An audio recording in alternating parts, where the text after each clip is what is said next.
posted in a question at the top there, and I gave you a function definition. So why don't you just give that a read through? It's a pretty classic question, and then let me know if you have any questions about it. All right, sounds good. So Fibonacci sequence. All right, the sum of the two preceding numbers. All right, yeah, so I'm familiar with the Fibonacci, so I think I'll just give a little outline of how I'm going to approach this. I'll do it up here in the comments.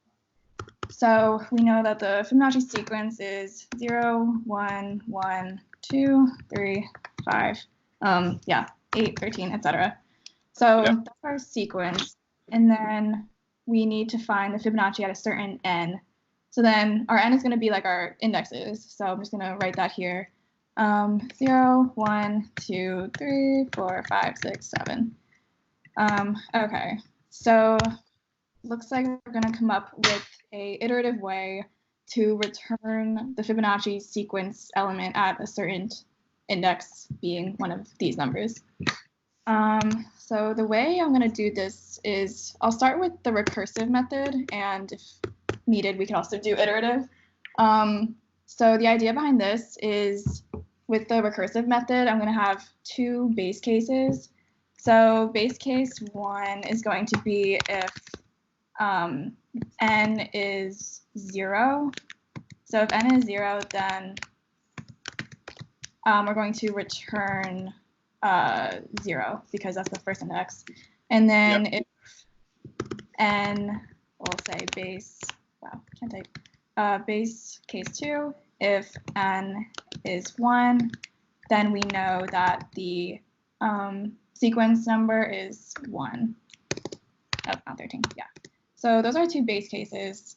And then if it's none of these, then that means that we're going to have to use recursion to return, let's see, so we're going to return a fib of n minus 1 plus fib of n minus 2. So yeah, I'm sorry, go ahead, what were you saying? I was saying, yeah, keep going. Okay, great. Cool. So that seems like a good approach to the recursive method. Yeah, so I guess I could just go ahead and start implementing this.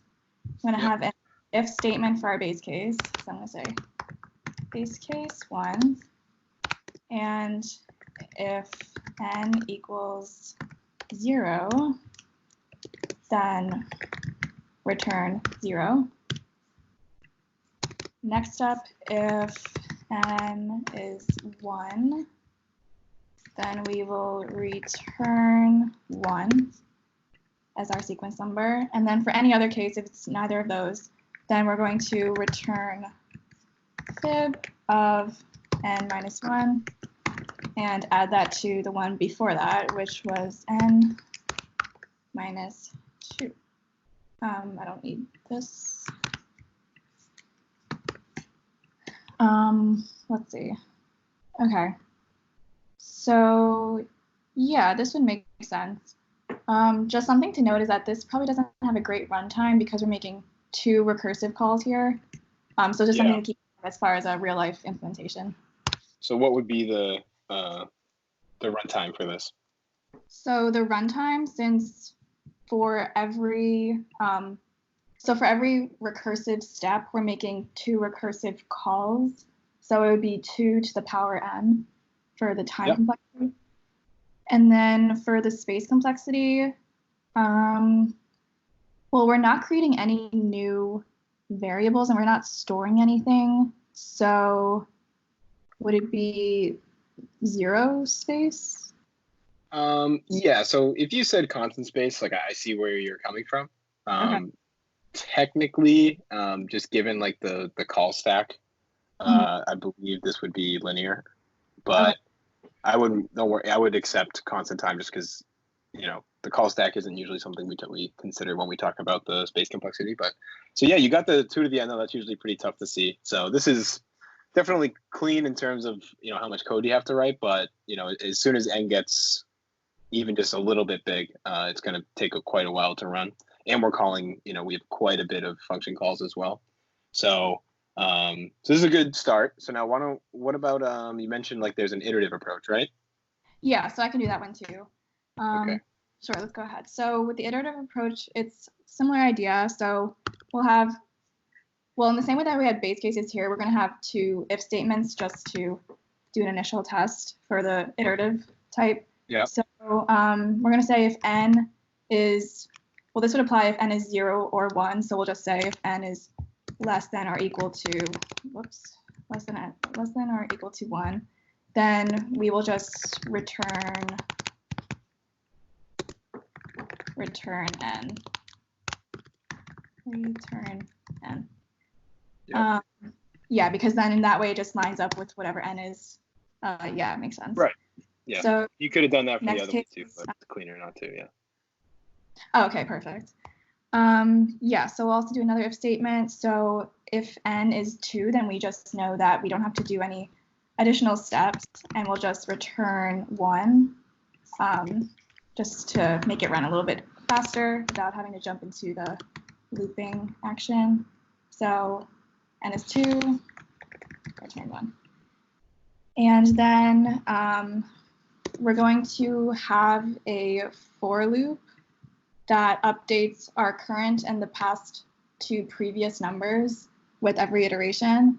So our current is going to be like a summing concept. So we'll say current is 0 to start.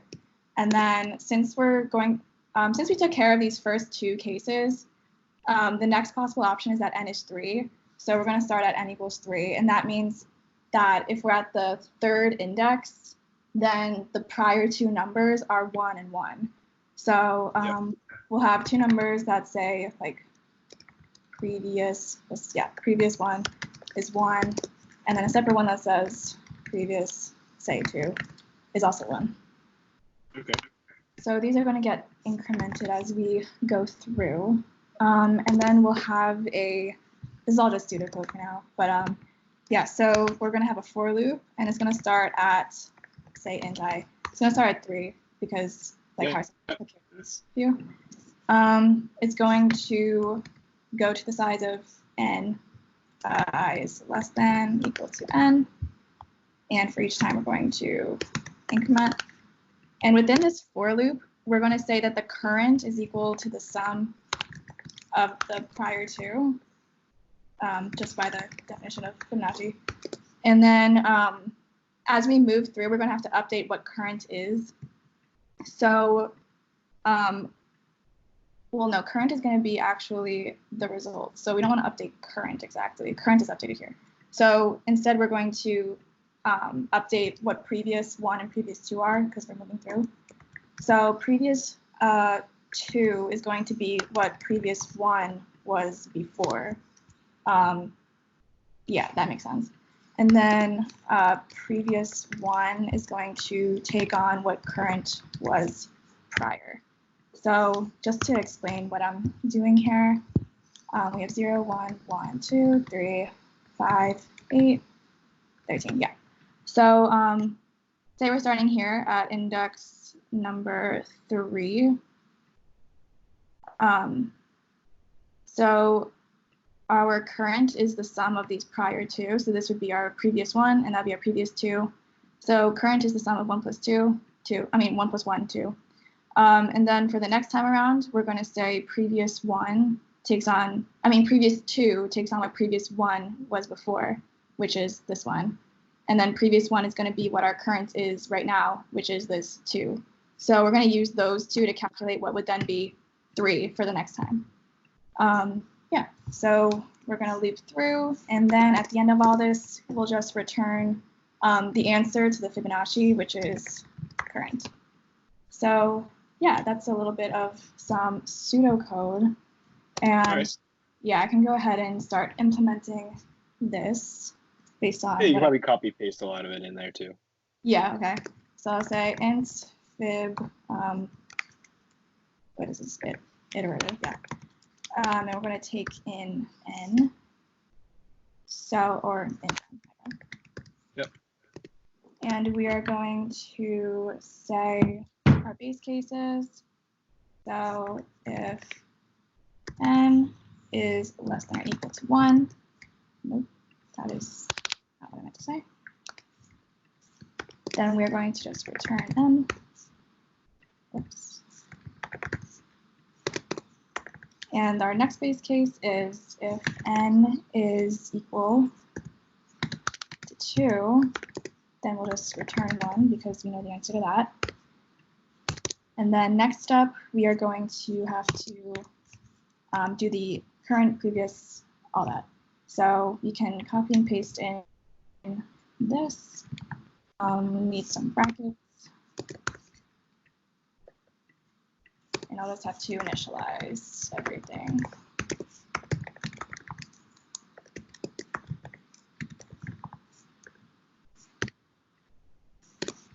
Yeah, and then we're starting with 3, lowercase.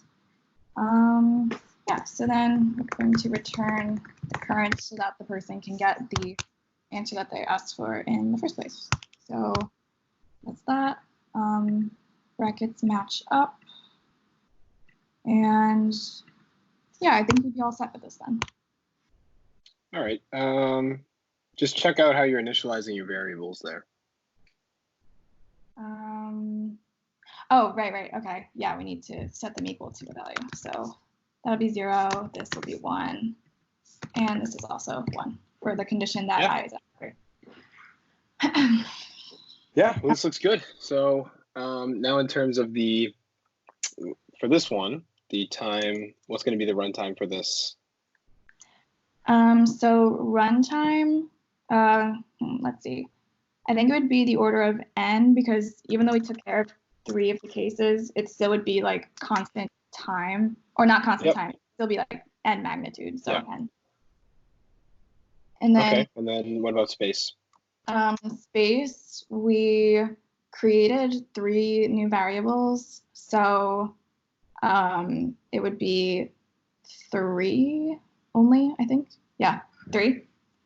Yep, and then in terms of big O, what's the what would be that considered in worst case? Constant space. Yeah. There you go. Well, that was good. Good job. And believe it or not, this is a pretty good solution. It uses basically dynamic programming in a way. There is actually a way. It's kind of a trick. We won't talk about it in this interview, but there is a way to do it in constant time and constant space. There's a math trick you can do. But yeah, so good job with this one. Great, thank you.